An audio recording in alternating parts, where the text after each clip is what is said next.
Hi every one. അപ്പോൾ നമ്മുടെ first sem എക്സാമൊക്കെ കഴിഞ്ഞ് കുറച്ച് റിലാക്സ്ഡ് ആയിട്ടിരിക്കുന്ന സമയമാണെന്ന് അറിയാം. പക്ഷേ എത്രയും പെട്ടെന്ന് തന്നെ നമുക്ക് സെക്കൻഡ് സെം എക്സാമും വരാൻ ചാൻസ് ഉണ്ട്. അപ്പോൾ സെക്കൻഡ് സെമ്മിൻ്റെ ക്രാഷ് കോഴ്സിൻ്റെ കാര്യം പറയാനാണ് നമ്മൾ ഈ ഒരു വീഡിയോ ചെയ്യുന്നത്.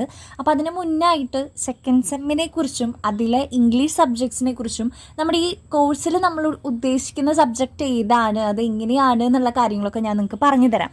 ഓക്കെ, അപ്പോൾ ആദ്യം തന്നെ ഇപ്പോൾ ഫസ്റ്റ് സെമ്മ് നിങ്ങൾക്ക് നോക്കുകയെന്ന് വെച്ചാൽ കുറച്ച് ഈസി ആയിരുന്നു. ഈസി ആണ്, കാരണം ഇനിയുള്ള സെമ്മ് വെച്ച് നോക്കുമ്പോൾ ഈസി സെം എന്ന് പറയുന്നത് ഫസ്റ്റ് സെം മാത്രമേ ഉള്ളൂ. അപ്പോൾ ഇനി അങ്ങോട്ട് ഈ ഒരു സെക്കൻഡ് സെം മുതൽ നമുക്ക് കുറച്ച് ടഫായിട്ടാണ് വരുന്നത്. ഇപ്പോൾ എക്സാം എഴുതിയപ്പോൾ നിങ്ങൾക്ക് മനസ്സിലായിട്ടുണ്ടാവും ഏതൊക്കെ രീതിയിലാണ് ചോദ്യം ചോദിക്കുന്നത്. നമ്മൾ പ്ലസ് ടുവിൽ വരെ പഠിച്ചതുപോലെ അല്ല എന്നുള്ള കാര്യങ്ങളൊക്കെ നിങ്ങൾക്ക് മനസ്സിലായിട്ടുണ്ടാവും. നിങ്ങളിപ്പോൾ എക്സ്പീരിയൻസ്ഡ് ആയി, യൂണിവേഴ്സിറ്റി എക്സാം എഴുതിയിട്ട് നിങ്ങൾ എക്സ്പീരിയൻസ്ഡ് ആയി. അപ്പോൾ സെക്കൻഡ് സെമ്മിൻ്റെ കേസ് പറയുകയാണെങ്കിൽ അതിലും നമുക്ക് 2 ഇംഗ്ലീഷാണ് വരുന്നത്. അതേപോലെ തന്നെ ലാംഗ്വേജ് വരുന്നുണ്ട്. ഇപ്പോൾ BA BSc BCom BBAക്കാർക്കായാലും ലാംഗ്വേജും 2 ഇംഗ്ലീഷും നിങ്ങൾക്ക് വരുന്നുണ്ട്. അതായത് അക്കാഡമിക് റൈറ്റിങ്ങും പിന്നെ ഒരു ഇംഗ്ലീഷ് എന്ന് പറയുന്നത് സൈഗേസ്റ്റുമാണ്. പിന്നെ അതേപോലെ തന്നെ മലയാളം വരുന്നുണ്ട്. ഈ 3 എണ്ണം വരുന്നുണ്ട്. പിന്നെ ബാക്കിയുള്ളത് 2 സബ്ജക്ട്സാണ് വരുന്നത്. അങ്ങനെ 5 സബ്ജക്ട്സാണ് നിങ്ങൾക്ക് ഉള്ളത് പഠിക്കാനായിട്ട്. അപ്പോൾ അതിൽ ഏറ്റവും ടഫായിട്ട് ഫീൽ ചെയ്യുന്ന ഒരു സബ്ജക്റ്റ് അക്കാഡമിക് റൈറ്റിംഗ് തന്നെയാണിത്. ഈവൻ ഇംഗ്ലീഷ് ആണെങ്കിൽ പോലും വളരെ ടഫായിട്ടാണ് അക്കാഡമിക് റൈറ്റിംഗ് വരാറുള്ളത്. കുട്ടികൾക്ക് പഠിക്കാൻ കുറച്ചും കൂടി ടൈം വേണ്ട ഒരു സബ്ജക്റ്റും ഈ അക്കാഡമിക് റൈറ്റിംഗ് തന്നെയാണ്. ഫെയിലിയർ ഉണ്ടാവാറുള്ളതും ഇതിൽ തന്നെയാണ്. പിന്നെ ദെൻ സൈഗേസിൻ്റെ കേസിലേക്ക് വരുമ്പോൾ നമ്മൾ വേസ് വിത്ത് വേർഡ്സ് പഠിച്ചതുപോലെ തന്നെ സ്റ്റോറീസും പോയംസും ഒക്കെ തന്നെയാണ് സൈഗേസിലും വരുന്നത്. പിന്നെ മലയാളം ആസ് യൂഷ്വൽ ടഫായിട്ട് തന്നെയാണ് മലയാളം പേപ്പറും വരാറുള്ളത്. ഓക്കെ, അപ്പോൾ ഞാൻ ഈ 3 സബ്ജക്ട്സ് എടുത്ത് പറയാൻ കാരണം ഞാൻ കുറച്ചും കൂടി ഫോക്കസ് കൊടുക്കുന്നത് അതിനായതുകൊണ്ടാണ് കേട്ടോ. അപ്പോൾ മലയാളം നമ്മുടെ BCom BBAൻ്റെ നമ്മുടെ ചാനലിൽ അവൈലബിൾ ആണ്. ദെൻ BA BScക്കാരുടെ എക്സാം ആവുമ്പോഴേക്കും നമ്മൾ ഇടാനായിട്ട് ശ്രമിക്കുന്നുണ്ട്. ഓക്കെ, ഇനി അക്കാഡമിക് റൈറ്റിങ്ങിൻ്റെ കേസ് പറയാന്ന് വെച്ചാൽ ഞാൻ പറഞ്ഞല്ലോ അതിലൊരു 8 ചാപ്റ്റേഴ്സോളം അതിൽ വരുന്നുണ്ട്. ഈ 8 ചാപ്റ്റേഴ്സും നല്ല ടഫ് ചാപ്റ്റേഴ്സ് തന്നെയാണ്. നിങ്ങൾ ഇതുവരെയും പഠിക്കാത്ത ടേംസാണ് അതിൽ നമ്മൾ പഠിക്കാനായിട്ട് പോകുന്നത്. ഓക്കെ, അപ്പോൾ നിങ്ങൾക്ക് വളരെയധികം ബുദ്ധിമുട്ടായിട്ട് തോന്നാം. പിന്നെ ഈ ഇംഗ്ലീഷ്, ഈ അക്കാഡമിക് റൈറ്റിംഗ് നമ്മുടേതായിട്ടുള്ള രീതിയിൽ നമ്മുടെ സെൻറ്റൻസ് ഉപയോഗിച്ച് എഴുതി കഴിഞ്ഞാൽ മാർക്ക് കിട്ടില്ല.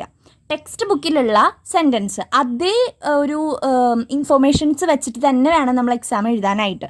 ആ ഒരു ഐഡിയയിൽ വെച്ചിട്ട് എക്സാം എഴുതിയാലേ മാർക്ക് കിട്ടുള്ളൂ. അതുകൊണ്ടാണ് നമ്മൾ അക്കാഡമിക് റൈറ്റിങ്ങിന് ഇത്രയും ഇമ്പോർട്ടൻസ് കൊടുക്കുന്നത്. അതുകൊണ്ട് തന്നെ നമ്മൾ ട്യൂഷൻ സ്റ്റാർട്ട് ചെയ്യുന്നതും അക്കാഡമിക് റൈറ്റിംഗ് വെച്ചിട്ട് തന്നെയാണ്.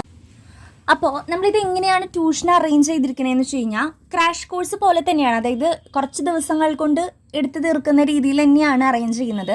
ആ ദിവസത്തിൻ്റെ നമ്പർ എനിക്കിപ്പോൾ പറയാനായിട്ട് പറ്റില്ല, കാരണം അക്കാഡമിക് റൈറ്റിംഗ് ആണ്. നിങ്ങൾക്ക് അത് എത്രത്തോളം ക്യാച്ച് ചെയ്യും എന്നുള്ളത് എനിക്കറിയില്ലല്ലോ. പിന്നെ എക്സാമിൻ്റെ ഡേറ്റ് ഒന്നും വരാത്തതുകൊണ്ട് നമുക്ക് അങ്ങനെ പെട്ടെന്ന് എടുത്തു തീർക്കേണ്ട ഒരു സിറ്റുവേഷനും ഇപ്പം ഇല്ല.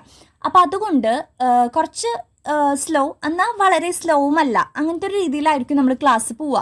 ഒരു 20 ദിവസം കൊണ്ടൊക്കെ എടുത്ത് തീർക്കുന്ന രീതിയിലായിരിക്കും ക്ലാസ് നമ്മൾ പ്രൊവൈഡ് ചെയ്യുന്നുണ്ടായിരിക്കുക. ഓക്കെ, എക്സാമിൻ്റെ ഡേറ്റ് അതിനിടയിൽ വരികയാണെങ്കിൽ നമ്മൾ അതിനനുസരിച്ച് സ്പീഡാക്കാം. എന്തായാലും നമ്മൾ മുന്നേ തുടങ്ങി വെക്കുന്നത് ഇതുകൊണ്ടാണ്, നിങ്ങൾക്ക് നല്ല രീതിയിൽ നിങ്ങളെ പഠിപ്പിച്ച് തരാനും ഒന്ന് മോൾഡാക്കി എടുക്കാൻ വേണ്ടിയിട്ടാണ് നമ്മൾ ഇത്ര ദിവസം മുന്നേ സ്റ്റാർട്ട് ചെയ്യുന്നത്.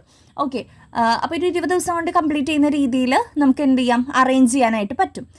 പിന്നെ ഇതിൻ്റെ ഫീസും ടൈമും ബാക്കി ഡീറ്റെയിൽസ് അറിയണമെന്നുണ്ടെങ്കിൽ ആസ് യൂഷ്വൽ നിങ്ങൾ താഴെ കൊടുത്തിരിക്കുന്ന നമ്പറിലേക്ക് ഒന്ന് മെസ്സേജ് അയയ്ക്കുക. അപ്പോൾ നിങ്ങൾക്ക് കൂടുതൽ ഡീറ്റെയിൽസ് കിട്ടും.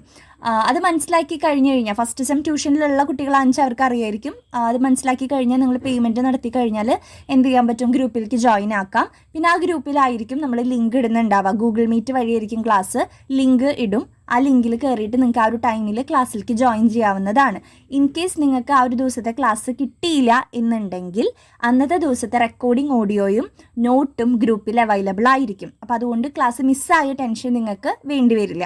ഓക്കെ, അപ്പോൾ ഇത്രയാണ് അക്കാഡമിക് റൈറ്റിങ്ങിനെ കുറിച്ച് പറയാനുള്ളത്. നമ്മൾ തൽക്കാലം ഇപ്പോൾ അക്കാഡമിക് റൈറ്റിങ്ങിൻ്റെ ട്യൂഷനാണ് സ്റ്റാർട്ട് ചെയ്യുന്നത്. അക്കാഡമിക് റൈറ്റിംഗ് ഒരുവിധം കംപ്ലീറ്റ് ആയിട്ടാണ് നമ്മൾ സൈഗേസ്റ്റ് സ്റ്റാർട്ട് ചെയ്യുന്നത്. കാരണം സൈഗേസ്റ്റ് ഒരു 10 ദിവസം കൊണ്ടൊക്കെ എടുത്ത് കംപ്ലീറ്റ് ചെയ്യാനായിട്ട് പറ്റും. പക്ഷേ അക്കാഡമിക് റൈറ്റിംഗ് അങ്ങനെയല്ല. അപ്പോൾ അതുകൊണ്ടാണ് അത് കുറച്ച് നമ്മൾ ഫോക്കസ് ചെയ്തിട്ട് സ്റ്റാർട്ട് ചെയ്യുന്നത്. സോ കറൻ്റ്ലി അക്കാഡമിക് റൈറ്റിങ്ങിനാണ് ട്യൂഷൻ അവൈലബിൾ ആയിട്ടുള്ളത്.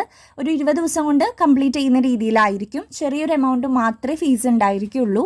അപ്പോൾ എല്ലാവരും നിങ്ങൾക്ക് താല്പര്യമില്ല എന്നുണ്ടെങ്കിലും ഫ്രണ്ട്സിനൊക്കെ ഒന്ന് ഷെയർ ചെയ്ത് കൊടുക്കുക. കാരണം നമ്മൾ ഫസ്റ്റ് സെമ്മിൻ്റെ ട്യൂഷൻ ഒരു 150ഓളം കുട്ടികൾ ഉണ്ടായിരുന്നു. എന്നിട്ട് നമ്മൾ അറേഞ്ച് ചെയ്തിട്ടുണ്ടായിരുന്നു, 2 ബാച്ചായിട്ടായിരുന്നു. നല്ല രീതിക്ക് നമ്മളത് കംപ്ലീറ്റ് ചെയ്തിട്ടുണ്ടായിരുന്നു. അപ്പോൾ അതുകൊണ്ട് അറിയാതെ പോവരുത്. അപ്പോൾ എല്ലാവരിലേക്കും ഒന്ന് ഷെയർ ചെയ്ത് കൊടുത്തോളൂ കേട്ടോ. So thank you.